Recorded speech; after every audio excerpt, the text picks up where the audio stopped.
Alright, so here's part 3 in this series here of trying to break out of dietary confusion hell.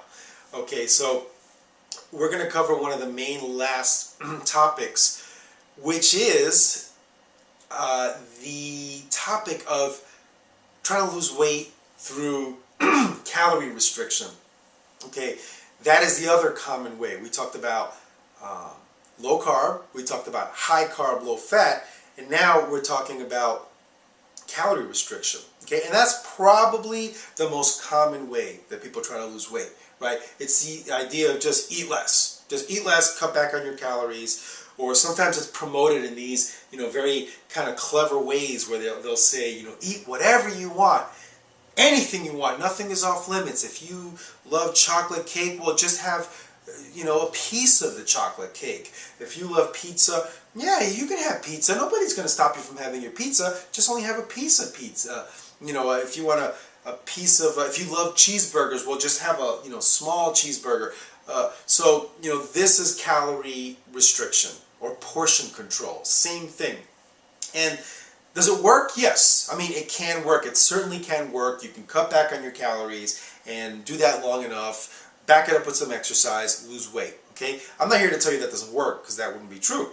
But the problem is that it's very hard to make that sustainable.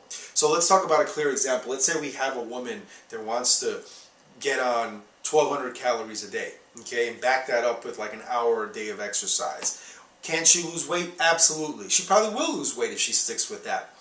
But the problem is that most people that try to do it with portion control, they are restricting themselves and eating small portions of high-calorie foods that are high in caloric density, which I'll talk about a little bit later, and they're starving all day long. They're hungry as hell. They're thinking about food all day long. So, they love cheeseburgers, so they let themselves just have a little bit of cheeseburger, and they love, fried chicken, so it's only a little piece of fried chicken, but they've been diligent about adding up the calories, and now, they're eating 1,200 calories a day, but they're hungry all day long. So if it's not sustainable, chances are you're probably going to fail. Remember, over 80% of people that try to lose weight fail, okay? So one of the reasons why is because of that. Is because the portion control thing is a very, very hard way to go about it.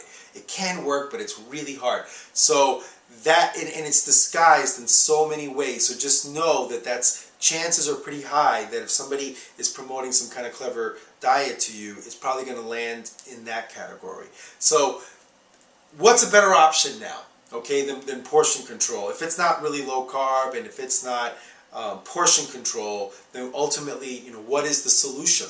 Okay, the solution is essentially what I've been pointing to and commenting on throughout the whole video, which is a healthy, plant-strong diet that's filled with healthy starches and low in fat. Okay, that gets you out of portion control. Your calories still play a part in it, but I'm going to explain why this is dramatically different than portion control, and of course dramatically different than low carb.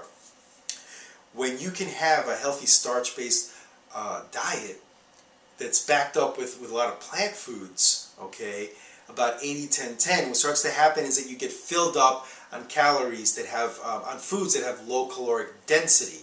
So what's caloric density? So for example, 300 calories of cheese versus 300 calories of cauliflower. Big difference, right? 300 calories of cauliflower, that's a lot of food. Or 300 calories of cheese versus 300 calories in squash and broccoli. Okay, that's a lot of food, 300 calories of squash and broccoli. So we could go on and on.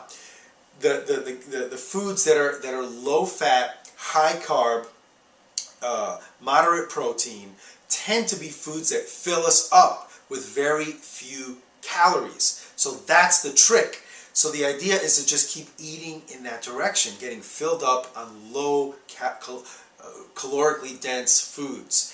And what starts to happen is, let's say we use our 1,200 calorie a day example, right, for this gal.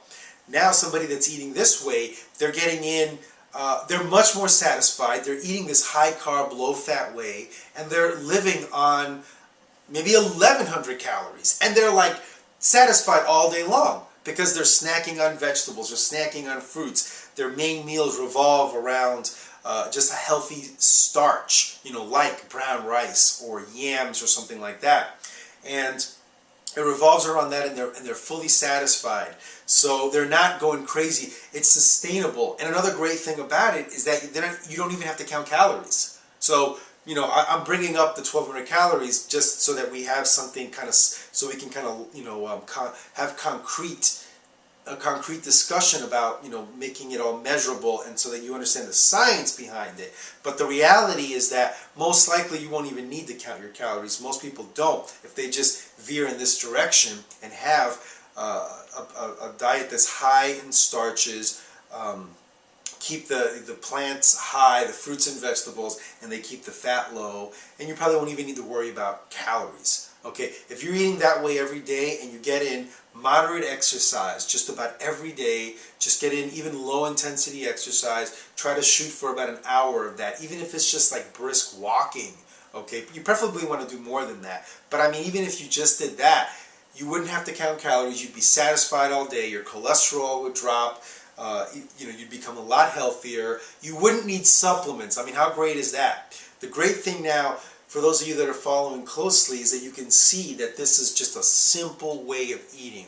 It's ridiculously simple. You don't need to walk around with protein bars in your pocket. You don't need to go crazy figuring out, what you're going to get as your protein source from your meat and blah, blah, blah, blah. I mean, you start to understand that there's enough proteins in these whole food, plant-based diets, that the protein that you need is in there. And when you start going really high in protein, your risk starts to become at health. Your health starts to become at risk. Sorry. The China study gets deeply into that. The book by Dr. Campbell, explaining the dangers of having a lot of protein from animal sources. And it doesn't even need to be like high protein.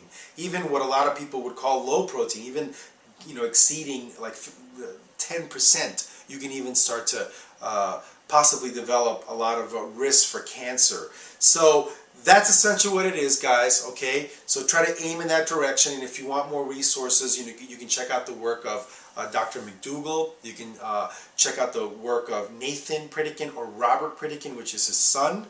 You can look at Dr. Esselstyn. Dr. Esselstyn, his son wrote a book on weight loss, and I've forgotten the name of it. It's something like the Engine 2 diet or something like that. He's a firefighter, and it's all the same type of way of eating. So look into those as resources. There's tons of evidence for people that want to know, where I'm coming up with these facts. I've mentioned the Asian populations, and an interesting thing about all this too is that for those people that may sometimes you hear, well, it's just genetic for those Asians to be thin, so we can't use that as an example. It's probably a genetic factor. Dr. McDougall has looked at people in Hawaii, which is where he started his practice. He's from Illinois, but he started his practice in Hawaii. And when he arrived there, he started to see this huge, enormous difference between the older grandparents that were raised on these simple, high-starch diets, from Japan. They were, from Japan, and had immigrated to Hawaii, and then the grandkids were obese, okay, because they were now eating the fried foods and influenced by the fast foods. So same bloodline, okay, but huge difference in body fat percentage. So it's clearly a factor of diet being the issue here at hand. Okay, so hopefully you have found this helpful. I've tried to really keep this simple and just follow these tips. If you want to go back, watch these videos again, it might be a good idea. And check out some of those resources. And hopefully I've been able to help break you out of diet confusion hell. Thanks.